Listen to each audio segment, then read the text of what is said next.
नमस्कार. तर आज वाक्प्रचार घेऊया ऐरणीवर येणे.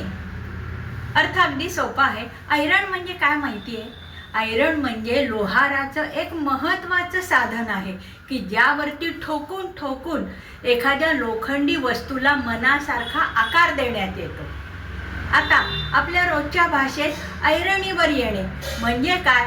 तर एखादी महत्त्वाची बातमी, महत्त्वाची घडामोड, महत्त्वाची हकीकत किंवा महत्त्वाचा मुद्दा किंवा महत्त्वाची परिस्थिती चर्चेला घेणे आणि त्या चर्चेतून काही चांगलं किंवा त्याच्यावर काही उपाय निघाला तर तोडगा काढणे, यालाच म्हणायचं ऐरणीवर येणे.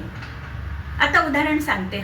ऐरणीवर येणे हा वाक्प्रचार तर पत्रकारांच्या अगदी आवडीचा आहे. रोजच्या रोज एकदा तरी बातमीमध्ये येतच की हा विषय ऐरणीवर आला.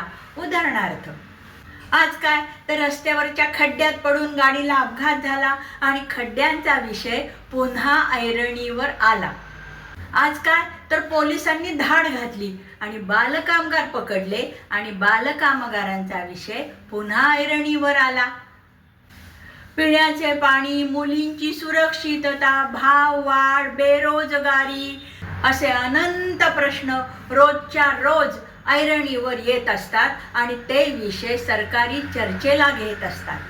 त्यावर सर्व बाजूंनी सर्वपक्षीय विचार करण्यात येतो आणि मग त्याची उत्तरे शोधण्यात येतात. आलं लक्षात? तुम्हाला जर ही उदाहरणं आवडली असतील तर लाईक, शेअर, सबस्क्राईब करा आणि हो, कॉमेंट करायला विसरू नका.